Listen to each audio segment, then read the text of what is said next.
দুপুরের কড়া রোদে চিতার আগুন দাও দাও করে জ্বলে উঠেছে। চিতায় যে শুধু আমার বাবার লাশটি জ্বলছে তা নয়, বাবার লাশের সাথে সাথে জ্বলে পুড়ে ছাই হয়ে যাচ্ছে আমাদের পরিবারের প্রতিটি আশা ভরসার স্বপ্নগুলো।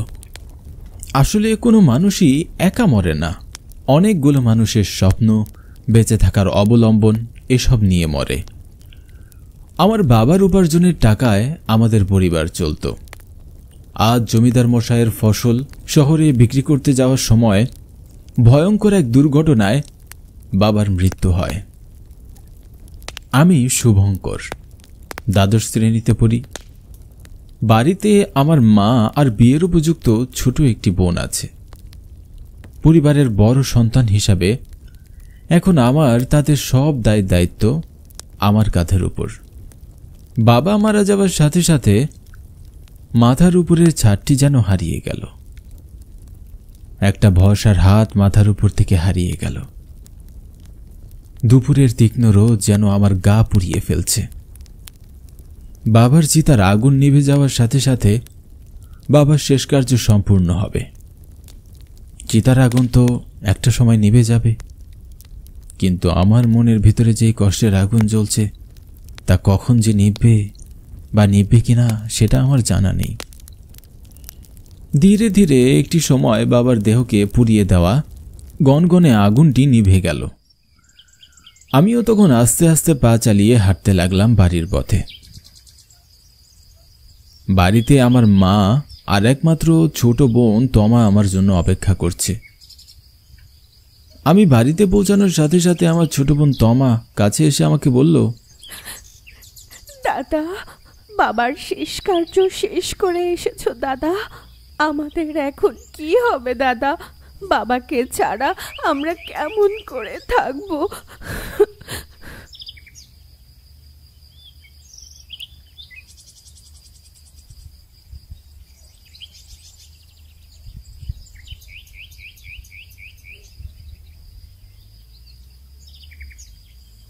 এই ভিটে ছাড়া আমাদের আর কিছুই নেই খোকা।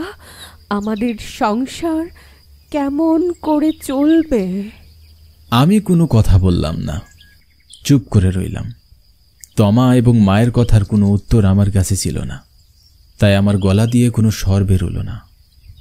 বাবার মৃত্যুর সাথে সাথে সংসারের সব দায়িত্ব আমার কাঁধের উপর পড়েছে। এখন আর আমি হাত গুটিয়ে বসে থাকলে হবে না, আমাকে কিছু একটা করতেই হবে। সংসারের হাল ধরতে হবে, মা এবং বোনকে সামলে রাখতে হবে। আর সময় নষ্ট না করে পরের দিন আমি জমিদার মশাইয়ের বাড়ির পথে হাঁটতে শুরু করলাম।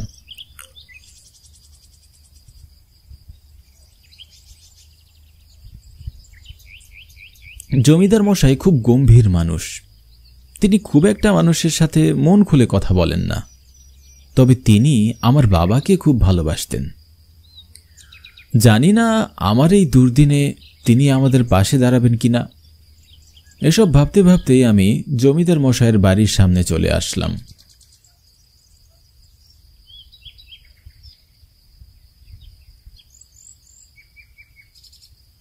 আমাকে দেখে জমিদার মশাই খানিকটা দুঃখিত হয়ে বললেন,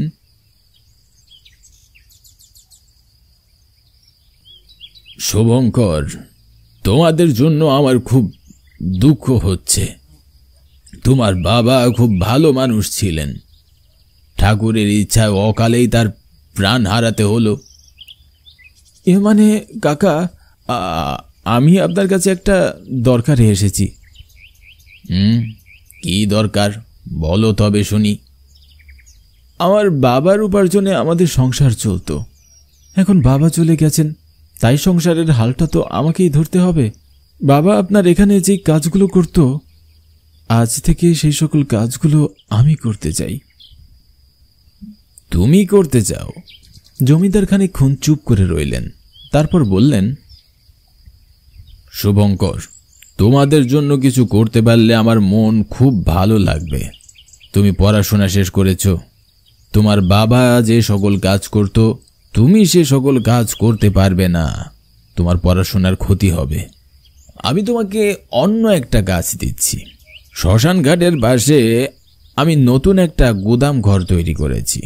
সেখানে রাতে একজন পাহারাদার প্রয়োজন। আমি চাই কাজটা তুমি করো। এতে আশা করি তোমার পড়াশোনারও কোনো ক্ষতি হবে না। আমি কিছু না ভেবেই জমিদার মশাইয়ের কথায় রাজি হয়ে গেলাম এবং সেদিনই কাজ শুরু করে দিলাম। রাত তখন খুব বেশি না, কেবলমাত্র সন্ধ্যা হয়েছে, কিন্তু আশেপাশের জনমানবহীন স্তব্ধ পরিবেশ দেখে মনে হচ্ছে গভীর রাত। আমি হাতে ছোট্ট একটা টর্চ আর একটা লাঠি নিয়ে গুদাম ঘরটির সামনে এসে বসে আছি। শ্মশান ঘাটের পাশে গুদাম ঘরটির অবস্থান হওয়ায় সেখানে খুব একটা লোকজনের দেখা মিলে না, তবে মাঝে মাঝে চুরির খবরও পাওয়া যায়। চারিদিকের এই থমথমে পরিবেশে ঝিঝি পোকার ডাক আর ব্যাঙের ডাকই আমার সঙ্গী। এমন একটা পরিবেশে একা একা পাহারা দিতে আমার যে খুব একটা ভয় হচ্ছে না, ব্যাপারটা মোটেও তেমন নয়। আমার ভয় হচ্ছে ভীষণ, কিন্তু পাহারা দেওয়া ছাড়া আমার আর কোনো উপায় নেই, কারণ আমার একটা কাজ খুব প্রয়োজন। আর এই কাজটা করলে আমি সংসারের খরচ চালানোর পাশাপাশি পড়াশোনাটাও চালিয়ে যেতে পারবো। আমি এসব ভাবতে ভাবতে কখন যেন মাঝরাত হয়ে গেছে। আকাশের দিকে তাকাতেই দেখি আজ খুব সুন্দর চাঁদ উঠেছে। হঠাৎই আমি চমকে উঠলাম। কেমন যেন আমার মনে হচ্ছে আমার পিছনে কেউ একজন দাঁড়িয়ে আছে, কিন্তু পিছনে ঘুরে তাকানোর সাহস হচ্ছিল না। ফ্যাক্টরির পাশেই একটু ঝোপ জঙ্গল ছিল। হঠাৎ করে ঝোপটা নড়ে উঠল। আমার বুকের ভেতরটা কেমন জানি অনুভূতি হচ্ছিল, তা আমি বলে বোঝাতে পারবো না। মনে সাহস করে বললাম, কে কে ওখানে? ঝোপের ভেতরে কে? আমার কথার কোনো উত্তর কেউ দিল না। হবে হয়তো ঝোপের ভিতরে শেয়াল বা অন্য কোনো প্রাণীর বাসা। আমি খামোখাই মনে হয় একটু বেশি ভয় পাচ্ছি। আমি মনের মধ্যে একটু সাহস জুগিয়ে এনেছিলাম।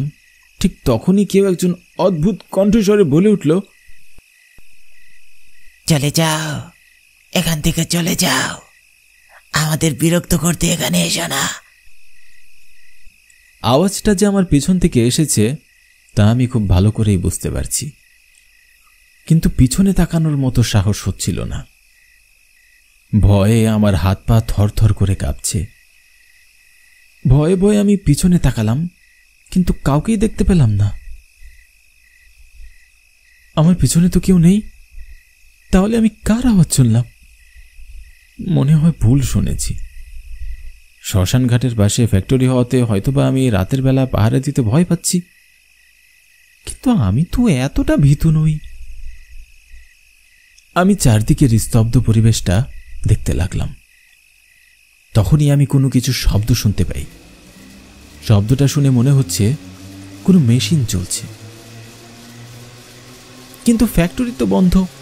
তাহলে এই রাতের বেলা মেশিন চালাবে কে? আর এতক্ষণ তো মেশিনের শব্দ ছিল না। ব্যাপারটা আমার কাছে খুব গোলমাল আর অদ্ভুত মনে হচ্ছে। মেশিনের শব্দ ঠিক কোথা থেকে আসছে তা আমি অনুভব করার জন্য এগিয়ে কান পেতে শুনতে লাগলাম এবং বুঝতে পারলাম গুদাম ঘরের ভেতর থেকে মেশিনের শব্দ আসছে। আমি অনেকটা অবাক হলাম।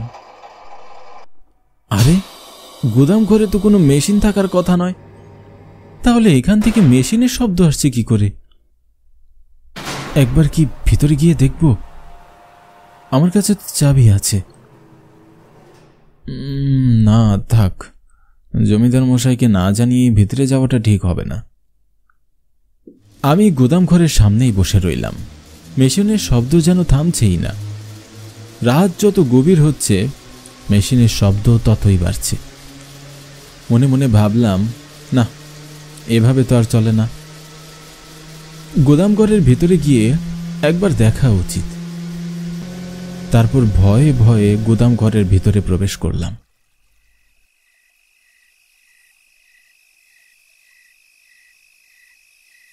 কিন্তু গুদাম ঘরের ভিতরে কোনো মেশিনের অস্তিত্ব তো খুঁজে পেলাম না। গুদাম ঘরে সারি সারি মাল রাখা।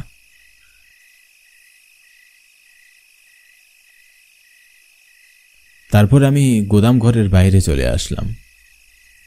গুদাম ঘরের দরজাটি লাগিয়ে আবারও গুদাম ঘরের বাইরে বসে রইলাম।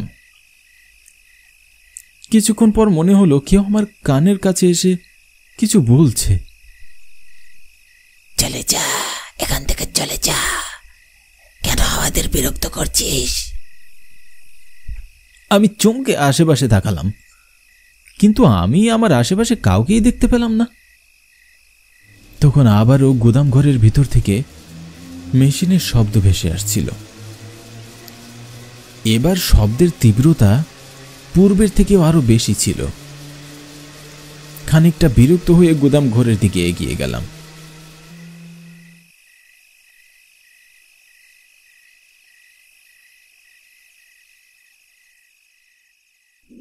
ভিতরে ঢুকে যা দেখলাম তা দেখার পর আর স্বাভাবিক থাকতে পারলাম না।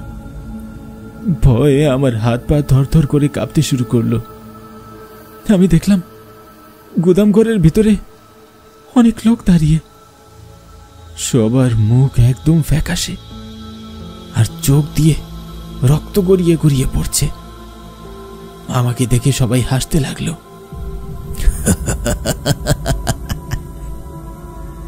এরপর আমি আর সেখানে দাঁড়িয়ে থাকতে পারলাম না। আমি দৌড়াতে শুরু করলাম।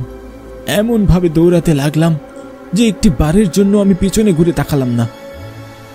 দৌড়াতে দৌড়াতে আমি আমার বাড়ির উঠানে এসে পৌঁছালাম। এরপরে উঠানে অজ্ঞান হয়ে পড়ে যাই। যখন আমার জ্ঞান ফিরে পাই তখন আমি নিজেকে আমার ঘরের বিছানায় দেখতে পাই। আমার মা আর ছোট বোন তমা আমার পাশে বসে আছে।